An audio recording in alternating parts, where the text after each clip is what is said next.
이번 주 감당 말씀은 나를 넘어선 응답입니다.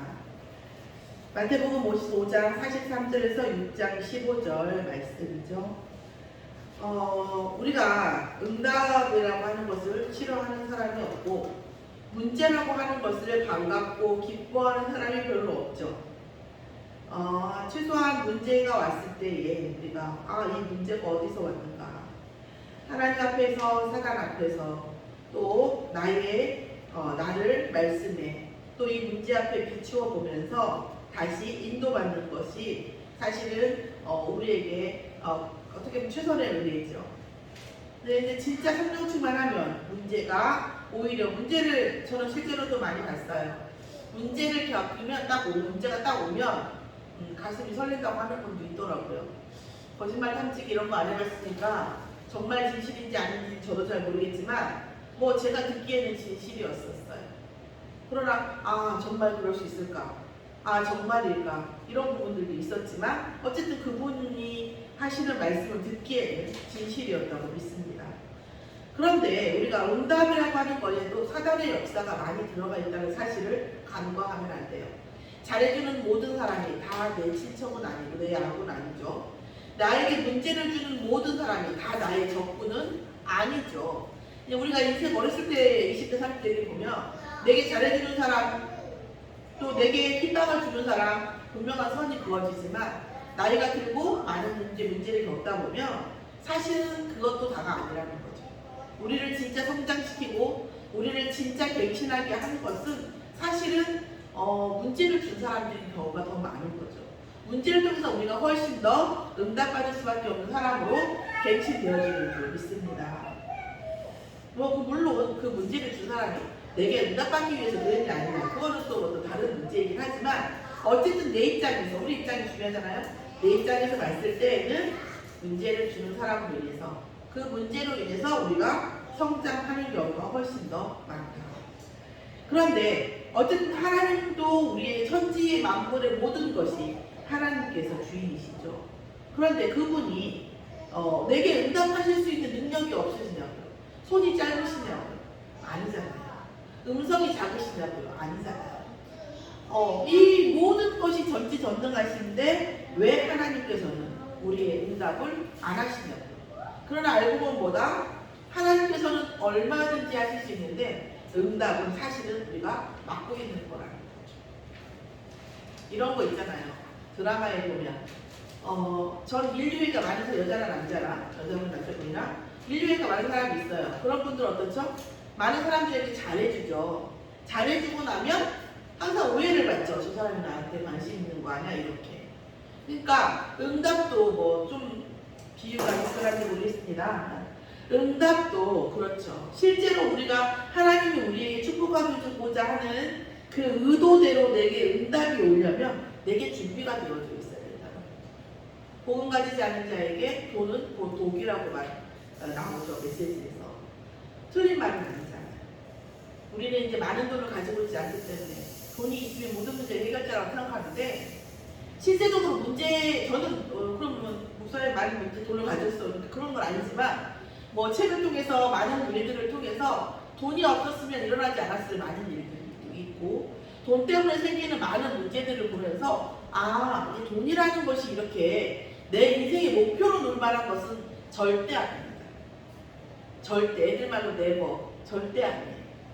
그런데 그러면 우리가 진짜 응답을 받고 인생의 진짜 이 부분을 응답받는 근본적인 본질적인 응답을 받으려면 하나님께서 내게 주시는 헤븐리 파워, 그 다음에 헤븐리 탤런트, 그 다음에 헤븐리 미션이어야 되는데, 우리의 인생이 결국은 뭐라고요? 헤븐리 파워나 헤븐리 탤런트가 뭘로 가야 됩니까? 헤븐리 미션.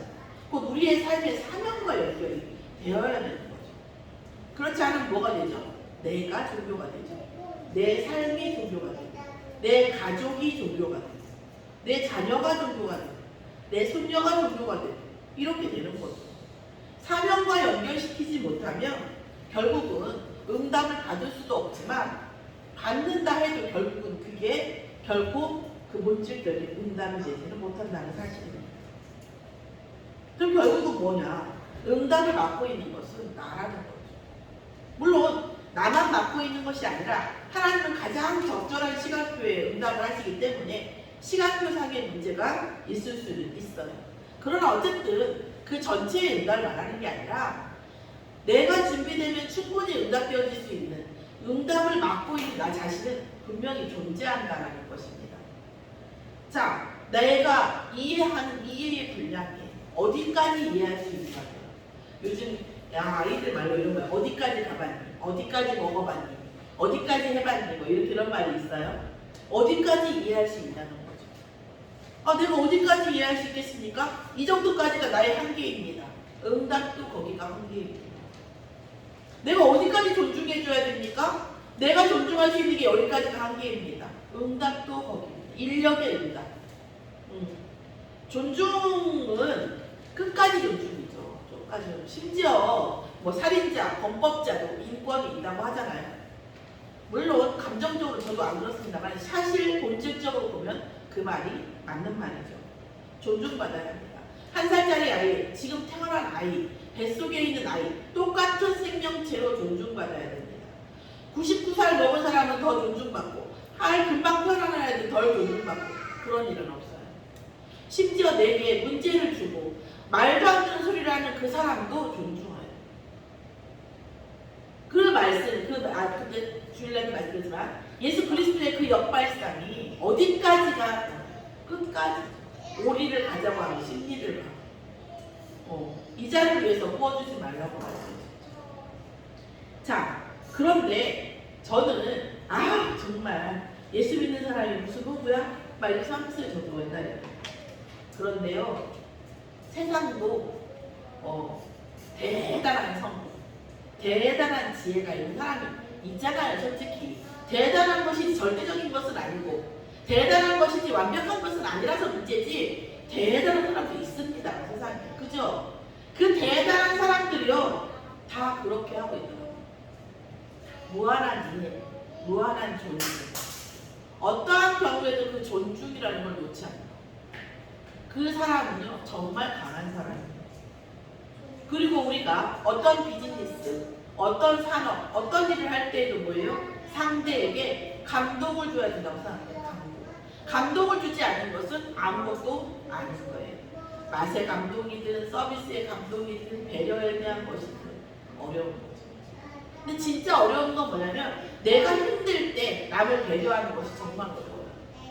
내가 정말 하루 종일 정말 육체적으로 너무 힘들었는데 또 누군가를 배려한다는 게 쉬운 일이 아닙니다. 또 하나는 우리의 응답을 맡고 있는 나를 보면서 뭐냐면 아까 뒤에도 얘기했지만 하나님 앞에서는 우리의 삶이 하나님과 얼마나 연결되어져 있는지 돌이켜봐야죠. 우리의 자녀도 내 것이 아니고 우리의 손주도 내 것이 아니고 우리가 가진 돈도 내 것이 아니에요. 하나님 앞에서 봐야 된다는 것입니다. 하나님과의 언약 앞에서 나의 인생과 나의 가족과 나의 경제가 하나님 나라의 일과 얼마큼 상관이 있냐는 거죠. 또한 사실은 저도 마찬가지예요. 저도 오늘도 갔다 오면서 몇 가지 준비를 하면서 진짜 우리가 예수를 그리스도라고 영접한 우리 자신은 다 교회입니다. 이 교회라고 각자가 다 교회인데 주일날 약속을 하고 만나고 수요일날 약속을 하고 만나서 함께 예배드리는 거죠. 그러면 지금 우리가 함께 예배드리기 함께라고 하는 거. 우리가 각자 각기 전투가 아니라 조직을 가지고 영적 싸움하고 육신적으로 뭉치고 힘을 얻는 이 매개체가 어디냐면 성전입니다. 여러분은 어디서 힘을 얻으십니까? 하나님과 어디서 만나십니까? 하나님과 언제 독대하십니까? 침대에서요? 집에서요? 화장실에서요? 다 가능하죠. 그러나 우리가 정식이라는 게 있잖아요. 하나님은 성전을 매개로 해서 교회된 자, 예수가 그리스도임을 영접하고 믿는 자, 예수가 그리스도라는 것이 모든 것인 자들이 모이기를 원하십니다. 성전이라고 하는 매개체가 내 인생과 상관이 있는가 점검되어지는 저와 여러분이 되어지기를 예수의 이름으로 축원합니다. 자, 우리가 예수님께서 뭐라고 하십니까? 사람 앞에서 나를 이웃을 사랑한다는 얘기가 아니라 이웃을 사랑하는 그 범위가 나를 사랑하는 사람으로 제한된다는 거죠. 또한 뭐예요? 사랑하는데 어떤 사랑하느냐? 나를 사랑하는 그 형제, 나만 사랑하는 형제만 사랑한다는 거죠. 그리고 뭐예요? 많은 사람들 앞에서 비교하고 내가 거룩하고 내가 더 훨씬 기도하고 그런 뭐예요? 사람 앞에 영광을 받으려고 하는 것이 있다는 거죠. 근데 그 사람이 어떻다고요? 모든 상을 이미 받았다. 사실은 제가 이제 하나님 앞에서 상이 있다는 것을 완전히 믿어진 다음부터는 저희 이제 그 가족들이 생색을 내지 않는다고. 생색을 낼 필요가 없죠. 생색을 낼 필요가 없는 것들이 많이 있는데 특히 생색을 내지 않는 이유 중에 하나는 뭐냐면 기도하면서 하나님 앞에. 그러니까 제가 우리 이민사하고는 많이 얘기하는 편인데 제가 할 때 그런 얘기 하죠. 우리가 많은 일들을 할 때에 시험에 빠지거나 들뜨거나 하지 않으려면 오늘 내가 헌금도 하나님 앞에 드리지만 오늘 내가 한 모든 사역과 내가 오늘 한 헌신한 것들, 헌금한 것들을 나의 오늘 하루를 하나님 앞에 연락하는 것, 하나님 앞에 드리는 것이 필요하다. 다윗도 그랬고 다니엘도 그랬고. 자, 우리가 그렇게 하지 않으면 어떻게 되죠? 그렇게 하지 않으면 결국은 사람 앞에 서게 되죠, 사실. 우리는 다 결론적으로 뭐예요? 지금 살아있는 동안에는 성령 충만하는 힘이 있지 않으면 결국 창세기 3장 앞에 사람이거든요. 그걸 누가 좋아합니까? 사단이 좋아하는 거죠. 사단이 원하는 거예요. 분노를 일으키기 위해서 분노하게 만들고 분쟁을 일으키기 위해서 분쟁하게 만들고 서로 뭐예요? 정쟁하게 하기 위해서 서로 뭐예요? 반론을 일으키고 그렇기 때문에 뭐예요? 반드시 내가 저 사람을 때리면 저 사람도 날 때리고 싶겠지라는 당연한 감정, 당연한 논리 이것을 사단이 이용하거든요. 그러니까 예수님께서는 우리에게 뭐라고 하세요?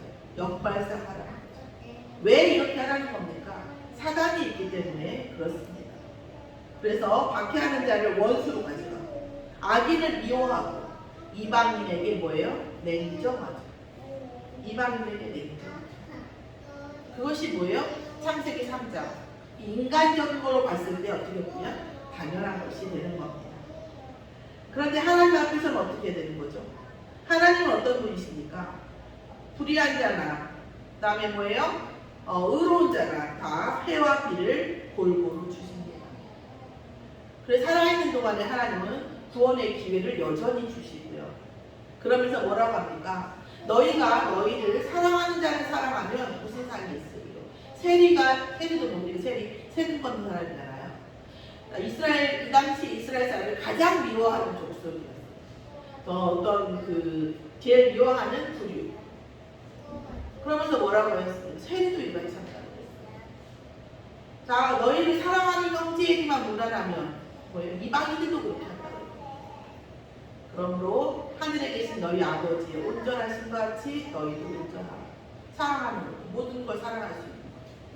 세상을 사랑할 수 있고 보이지 않는 나라, 보이지 않는 세대, 보이지 않는 불신자, 보이지 않는 재앙지대를 사랑할 수 있도록. 그것이 뭐예요? 아버지의 온전하심인 줄 믿습니다. 상 받지 않는 자에게 상을 주신다고 했습니다. 사람에게 이미 추앙받고 사람에게 이미 대가를 받은 사람은 하늘 아버지께 상 받을 자격이 없죠. 어찌 보면 제가 생각했을 때도 중직자보다는 목회자가 상 받기가 조금 어려울 것 같아요. 목회자는 하나님 앞에 하는 것이 하나님 앞에 헌신하고 하나님 앞에 중심 드리는 것이 어떻게 보면 직업이잖아요. 다른 일들보다 이제 다른 분들을 저도 그렇죠. 다른 일을 줄이고 그 일에 집중해야 되는 것처럼 그런 건데 근데 또 뭐예요? 그거에 대한 응답으로 먹고 살고 또 그거에 대한 응답으로 이렇게 인생을 살아가잖아요. 그러니까 뭐예요? 이제까지 하나님 한 것이 전부 다 뭐죠? 대가를 받는 상황인 거죠. 근데 중직자분들은 거의 안 그러시잖아요. 물론 하나님 그 응답하십니다. 그러나 사람 앞에서 이런 거 드러나지 않는 부분이 훨씬 많죠. 그러니까 당연히 하늘에 가면, 하늘나라에 가면, 천국에 가면 중직자에게 하나님께 더 많은 상을 주실 것 같은 예감이 들어요. 뭐 그렇지 않으려고 하면 굳이 뭐 비교하는 건 아니지만, 그러면 나는 어떻게 할 것인가? 그럼 목회자도 뭐예요? 남들에게 보이지 않는, 응답받지 않는, 사람에게 추앙받지 않는 하나님 앞에, 불신자 앞에 하나님 나라의 일을 해야 되겠죠.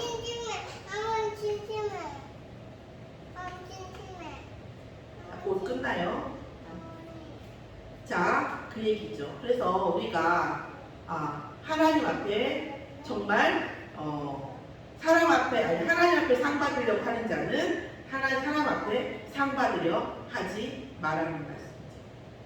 우리는 세상을 바라볼 때에 세 가지의 나라를 바라봐야 됩니다. 어떤 문제를 바라보든 상황을 바라보든 어떻든 간에 우리가 뭘 바라봐야 돼요? 세상 나라의 흐름, 사단 나라의 의도, 하나님 나라의 계획, 이 세 가지를 바라볼 수 있어야 사실은 제대로 본질적으로 본 거라고 말씀할 수 있습니다.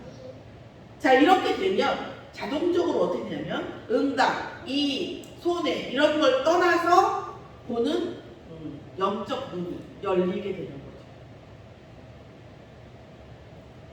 그래서 뭐라고 말씀하시냐면, 그렇게 되면 24시 모든 것에 대한, 모든 일에 대한, 모든 만남에 대한 뭐예요? 의미를 알게 된다고 했습니다. 그게 진정한 성령 충만이라는 거죠. 24시 모든 내가 일어나는 일들을 의미를 알게 되는 거, 하나님의 계획을 알게 되는 거, 지금 일어나는 이 일을 통해서 세상 나라의 흐름이 어떻게 되는지, 사단 나라의 계획이 뭔지, 아니 의도가 뭔지, 하나님 나라의 계획이 뭔지 알게 되는 것입니다. 하나님은 이 세 나라를 보는 자에게 독보적인 응답을 주실 줄 믿습니다. 오늘 지난번에도 그랬지만 욥기의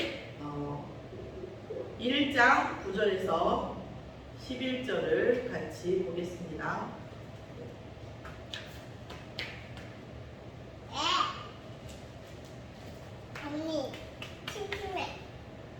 끝나나요?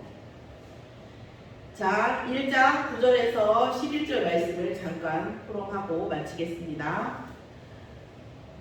사탄이 여호와께 대답하여 이르되 욥이 어찌 까닭없이 하나님을 경외하리이까? 주께서 그와 그의 집과 그의 모든 소유물을 울타리로 두르신 때문이 아니니까? 주께서 그의 손으로 하는 바를 못되게 하사 그의 소유물이 땅에 넘치게 하셨음이니이다. 이제 주의 손을 펴서 그의 모든 소유물을 치소서. 그리하시면 틀림없이 주를 향하여 욕하지 아니하겠나이까? 이게 사단의 소리거든요. 여러분은 어떠십니까? 사단이 물어보면 어떨 것 같으십니까? 우리를 두고 뭐라고 할까요? 우리를 두고 하나님께서 뭐라고, 하나님 앞에서 사단이 뭐라고 할까요? 분명히 그렇습니다. 근데 정리를 한번 해볼 필요가 있어요. 나는 응답 때문에, 나는 내 삶에 중요하기 때문에 하나님이 계시는 건지, 그것과 상관없이 하나님은 나의 아버지고 예수가 그리스도인 것이 나를 충만하게 하는지, 우리가 그 부분을 점검해 볼 필요가 있다고 생각합니다. 오늘 우리에게 문제를 줄 때 사단은 이 눈을 보고 있지 않을까요? 그래, 이 문제를 통해서 언니가 과연 하나님 앞에, 사랑 앞에 믿음을 보이겠느냐? 그걸 보여주는 거 아닐까요? 그리고 나서 어떻게 합니까? 하나님도 보고 계시죠. 욥의 모든 고백을 통해서 욥이 얼마나 하나님을 사랑하고 흔들리지 않는 것을 하나님 보셨죠. 그래서 어떻게 하세요? 모든 것을 2배 이상 다시 채워주셨습니다. 자, 엄밀히 얘기하면 사단이 이 1장 9절에서 11절의 이 고백은 맞는 말이 아니에요. 욥이 뭐라고 했어요? 그 8절에 보면 여호와께서 사단에게 이르시되 너가 내 종 욥을 주위에서 보았느냐? 그와 같이 온전하고 정직하여 하나님을 경외하며 악에서 떠난 자는 세상에 없느니라. 아멘. 자, 이 말이 무슨 말이에요? 이 사람은, 이 욥이라고 하는 사람은 지금 마태복음 5장 43절에서 6장 15절 말씀이 되어진 사람이에요. 역발상, 사단이 당연하다고 여기는 그 흐름을 항상 복음 안에 역발상으로 어떻게 했어요? 온전하고 정직하여 하나님을 경외하고 악에서 아예 떠나버렸다는 얘기예요. 사단의 의도에 말려들지를 않는 사람이라는 얘기예요. 그러니까 응답이 올 수밖에 없는 거죠. 이해의 분량이 말도 못하고 존중의 분량이 끝이 없고 감동하는 사람을 감동시키고 모든 사람을 존중하고 이것들이 그리스도가 예수님께서 말씀하신 모든 온전과 정직과 경외와 악에서 떠난 사단이 주는 당연한 것을 안 붙잡고 사단이 주는 것에 역발상을 할 수 있는 그 욥이었다는 거예요. 그래서 하나님이 얘한테 그 욥한테 내가 반말인 것 같은데요. 어쨌든 이걸 내가 이거 줄 테니까 너 나 믿어라 이게 아니라는 거예요. 복음의 본질, 사단의 본질, 세상의 본질을 아는 자다 이런 거예요. 지금 여호와께서 지금 사단에게 욥을 자랑하는 게 그거예요. 내가 얘한테 응답을 줬더니 얘가 믿더라? 이 얘기가 아니잖아요. 어? 이 얘기가 아닌 거잖아요. 이 얘기가 아니라 아까 우리가 마태복음 5장 43절, 6장 15절의 그 말씀이 이미 욥은 가지고 있었고 그래서 자기 자신이 하나님이 주시는 응답의 한계를 가지고 있지 않았어요. 장애를 가지고 있지 않았어요. 사단의 모든 당연한 것에 대한 역발상을 가지고 있었기 때문에 응답 속에 있었던 거지 하나님이 얘 욥한테 응답 줘야 되겠다 이게 아니었다는 거죠. 근데 욥은 지금 뭐예요? 세상 나라, 사단 나라, 하나님 나라를 보는 사람이었어요. 그러니까 세상에서 그 많은 부와 응답을 받을 수밖에 없는 거죠. 솔직히 악인에게 그 악한 자, 사기꾼한테 당하지만 않고 내가 누구한테 사기치지만 않으면 중간은 넘게 가잖아요. 그런데 욥은 뭐예요? 그 안에서 정말 존중과 그 다음에 뭐예요? 상대 감동하는 것과 이 경제의 흐름이 어떻게 오는 것을 이미 알고 있던 사람이라는 거죠. 하나님을 응답 보고 믿은 사람도 아니거니와 그가 욥이 믿게 하기 위해서 하나님이 욥에게 응답을 허락하신 일이 없다는 거예요. 그래서 사단은 이렇게 말하는 거예요. 그 사단은 뭐라고 합니까? 까닭없이 하나님을 경외하겠습니까? 하나님이 그 사람에게 많은 걸 줬으니까 내가 그렇게 경외하는 거죠. 이렇게 얘기하는 거예요. 이게 사단의 문제. 사단의 이 말은 맞는 말이 아니에요. 그런데 욥에게는 맞는 말이 아닌데 우리에게는 어떻습니까? 우리에게는 살짝 맞는 말일 수 있어요. 우리를 두고 사단이 만약에 하나님 앞에 얘기한다면 맞는 말일 수 있어요. 우리는 하나님이 우리와 우리의 집과 우리의 모든 소유를 더하시고 응답을 주시면 사랑하고 그것도 어떻게 해요? 많은 것을 절제하는 사람이죠. 많은 것을 많은 것을 생각하는 계산하는 사람을 하죠. 그런 하나님은 우리에게 무제한으로 것을 주게. 만약에 주면 사랑하고 안 주면 뭐예요? 욕을 할 수 있지 않겠습니까? 라고 사단이 말하고 있어요. 우리는 과연 그렇지 않느냐는 거죠. 하나님께서 말씀으로 이 말씀을 주셨을 때 우리에게 거울을 삶으라는 거죠. 그렇다고 해서 우리가 저와 여러분이 뭐 그렇게 막 그렇다 그 얘기가 아니라 혹시 우리가 그렇지 않나 하고 점검해 볼 필요가 있다는 거죠. 사랑한다는 것이 무엇인가에 대해서 제가 오늘 좀 생각을 하면 제가 그렇더라고요. 제가 이 교회를 사랑한다면 내가 진짜 이 교회를 위한 내가 맞나? 내가 정말 아내를 사랑한다면 내가 저 사람 남편으로 진짜 내가 이렇게 하는 게 맞나? 내가 남편을 사랑한다면 내가 이 사람 아내로서 내가 이렇게 하는 게 맞나 하고 점검해 보는 것이잖아요. 사랑의 100만 번 하는 것보다 더 중요한 거라고 생각해요. 오늘 말씀을 통해서 욥기에 사단이 하는 말을 통해서 우리가 내가 혹시 그렇지 않나? 그러나 우리에게 이미 세팅되어져 있는 일 때문에 우리 힘으로는 안 되잖아요. 혹시 안 되어지는 것이 발견되어지면 하나님 제가 이렇습니다. 예수 그리스도가 필요합니다. 사단이 내게 세팅되어져 있고 사단이 내 환경에 세팅해 놓은 많은 12가지 많은 세팅들이 있습니다. 거기에서 제가 넘어서지를 못하고 있습니다. 예수 그리스도를 통해서 제가 넘어설 수 있는 힘을 주시라. 여러분은 어떤지 모르겠지만 저를 제 맘대로 할 수 없는 것 같아요. 여러분은 어떤지 모르시겠지만 저는 내일 아침에 내 감정도 예측할 수가 없고 내일 아침에 솔직히 몇 시에 일어날지도 예측할 수가 없어요. 오늘도 보세요. 일찍 일어나서 올려도 그냥 안 넘어간지도 몰랐어요. 인터넷이 안 돼요. 모른다니까요.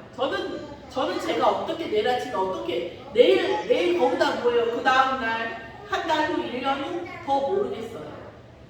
하나님께서 그리스도를 통해서 응답을 주셔야 우리가 모든 것을 할 수 있습니다. 그러면 응답을 주셔야 모든 걸 할 수 있으니까 아무것도 안 해야지. 그런 말입니까? 아니잖아요. 응답을 받을 마음이 없는데 응답을 받겠다는 생각이 없는데 사람도 그러면 응답 안 주겠네. 그런데 하나님께서 응답하시겠습니까? 그건 당연한 거죠. 뭘 하라는 게 아니라 하나님 앞에 내 지금 상황을 점검하고 고백하고 하나님께 구하는 거죠. 그러면 하나님께서 힘도 주시고 생각도 주시는 줄 믿습니다. 어떻게 나를 넘어서는 응답을 받겠습니까? 오늘 말씀은 예수님께서 우리를 치려고 하는 말씀이 아닙니다. 너희가 혹시 그러하지 않은가 점검해보고 혹시 안 되어지면 뭐예요? 그리스도 붙잡으라는 거죠. 그리스도 하나님 제가 이 부분에서 안 되어집니다. 이 부분에 대해서 그리스도의 이름으로 해결해 주시라. 그럼 어떻게 해요? 믿음도 주시고 힘도 주시고 해결도 주시고 그 해결한 것에 대한 응답도 주시고 이게 성도의 특권 아닙니까? 그렇게 계속 뭐예요? 하나님은 우리에게 뭘 원하실까요? 헌금을 원하실까요? 헌신을 원하실까요? 아니요. 이게 약간 그 사랑하고도 관련이 있어요. 그래서 애가가 있는 거예요. 솔로몬의 애가가. 왜 어떤 걸 원하십니까? 끊임없이 소통하는 걸. 아버지 나 이래요. 그러냐 이렇구나. 아버지 나 이래요. 저 이렇습니다. 이게 안 됩니다. 그럼 뭐예요? 말씀으로 응답 주시고 세상 소리로도 응답 주실 때가 있고 하나님 나 이런 부분들이 너무 감사해요. 또 하나님께 영광 돌리고 하나님은 나와 뭘 원하실까요? 여러분 에녹이 승천했어요. 뭐라고요? 하나님과 동행하는 자. 하나님은 그렇게 우리와 함께 하시고 동행하시기를 원하시거든요. 잘하고 나 이렇게 잘하는 사람이 아버지 내가 이렇게 잘해가지고 한 100억 헌금했어요. 하나도 안 기뻐. 왜요? 100억이 뭐 하나님 재산에 비하면 뭐가 있습니까? 아니잖아요. 안 되어지는 것을 안 된다고 고백하고 하나님께 힘을 얻고 응답받아서 그 힘으로 또 우리가 세상을 정복하고 또 우리같이 안 되어지는 사람을 살리려고 하나님이 보시기에는 굉장히 아무리 우리가 나이가 많고 그래도 되게 귀여울 것 같아요. 그렇게 하면 정말 어떻게든 하나님 나라의 일과 하나님의 일을 해보겠다고 하나님께 기도하고 힘을 달라고 하고 모든 것을 주시지 않겠습니까? 그래서 예수님도 뭐라고 했어요? 모든 것을 주시지 않겠느냐 이렇게 말씀했죠. 오늘 나를 넘어서는 응답 속에 있는 나를 넘어서는 응답을 아버지 하나님께 구하는 또 그리하여 그 응답으로 인해서 모든 응답의 시작이 열리는 저와 여러분이 되어지기를 예수의 이름으로 축원합니다. 기도하겠습니다. 하나님 감사합니다. 정말 이번 주 강단 말씀인 나를 넘어서는 응답을 받기 위해서 우리가 이해의 분량, 존중의 분량, 감동 주는 분량, 우리가 사랑하는 것 분량, 그 모든 것뿐 아니라 하나님 앞에서 늘 하나님과 동행하는 것에 대한 분량이 응답받기를 원합니다. 더 확장되기를 원합니다. 한없이 확장되기를 원합니다. 아버지, 그 어떠한 경우에도 나의 믿음의 내가, 나의 응답의 내가 장애물이 되지 않도록 역사해 주시옵시고 또한 세상 살리는데 온전한 도구가 되어지게 하기 위해서 항상 말씀에 비추어서 나를 보는 응답 속에 있도록 역사하여 주시옵소서. 이런 기도하는 이런데 이런 말씀으로 묵상하는 전 성도에게 시공간을 초월하는 응답을 흑암 경계를 넘어서고도 남는 정복하고도 남는 빛의 경계를 허락하여 주시옵소서. 감사드리며 예수 그리스도의 이름으로 기도드렸사옵나이다. 아멘.